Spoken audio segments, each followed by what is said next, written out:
Our third pillar is probably the most black and white of the four. It's education. I would like to start out with a reenactment of one of my favorite TV commercials with a couple of tweaks to apply it to what we go see in youth sport. Bear with me as I try to play this out. Have you ever worked with Coach Joy before? Yeah, he's okay. Just okay? Guess who just got reinstated? Well, not officially. You nervous? Yeah. Yeah, me too. Don't worry about that. We'll figure it out. Get on out there and win. Thank you. Thank you. Appreciate your time. I laugh every time I see that commercial. It's actually a doctor walking into a patient's room prepping for surgery. It's so funny because could you imagine if something like that happened to us? I'd be hightailing out of that hospital so fast. Folks, this is happening every single day out on the fields, and it's not funny. We can laugh at the thought of a surgeon who loses his license and yet works on a patient because that wouldn't realistically happen. Yet it is accepted in youth sport to allow someone who is responsible for not only the technical and physical development of our players, of course we want to make our players better, but they're also responsible for the psychological development and the well-being of our children. We want to make our players better, people. So we give them the responsibility, in general, not always, to people who don't know what the hell they're doing. Folks, you have chosen not to be a recreational soccer program who play for an hour on the town fields on Saturday mornings and then all go out for ice cream after a fun game.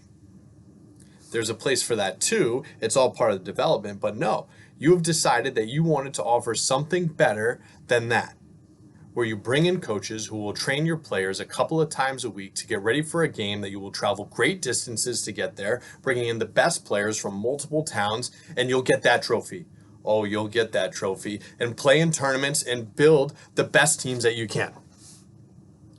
Now, this is all okay too if you're taking the right approach, but with one major flaw. We are not educated. How can you expect someone to create an environment that you want for the players within your club if they don't know how to generate said environment? Let me back up a moment. I know the struggle is real. It's hard to find good people who are willing to give their time to coach your teams. I hate to break it to you, because you call them coach, it doesn't make them a coach. If I put on a pilot outfit, does that mean I can fly a plane? I know this is foolish, but start with finding good people and educate those people. Set up at least a minimum requirement within your clubs. Our players deserve it. In fact, our league has requirements. Straight from 2.01 in the league policies. It is strongly recommended that all premier and recreational coaches have at a minimum any coaching modules or licensures as recommended by U.S. Soccer, New Hampshire Director of Coaching, or the NHSA Technical Director. These requirements are subject to future mandate. So make sure all coaches are up to date on all state-level expectations within your club. Coaches who have teams that participate in either Premier or Championship divisions are expected to have appropriate licensures and certifications. Select level coaches will need to show an intent to acquire said certifications within the next calendar year. The league reserves the right to make this a requirement at any point. All coaches must pass a background check prior to being eligible to coach in the state New Hampshire Soccer League. Even the league copped out, putting in words like strongly recommend, putting it all in caps, saying that it's subject to future mandate.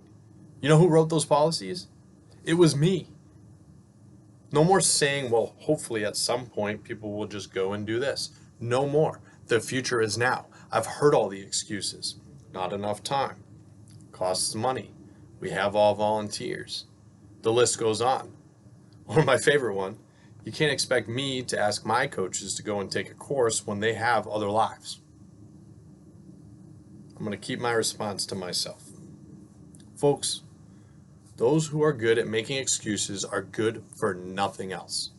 And the states and the administrators and the board, who I already called out, and the people who run the league, that's me, and are equally to blame because no one has wanted to put in the work to present some sort of club accountability.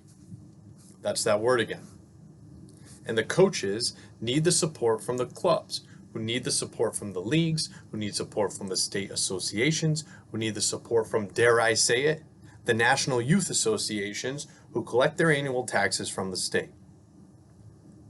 But that's the fourth and final pillar. We'll get there next. It is easy for us to jump all over a coach who gets tossed from a game because he wasn't given the proper education on how they're expected to act.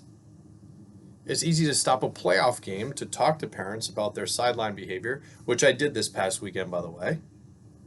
But are they really the ones to blame? Trick question, yes. They are to blame because you're all acting like maniacs in the U12 game. U11? U12? Doesn't matter what age it was. And it's the coaches to blame, and the clubs, and the league, and so on and so forth. This is another major factor behind necessary changes that are coming. Start with finding good people, then let's help them get to a level that at least is adequate for the age group. Our players deserve it. I'm playing monkey in the middle. Clubs, go get your coaches their licenses. States, help the clubs because they need to get there. As with all of these topics, there is so much more, but for now, stop the hate, educate. That's my cue to leave.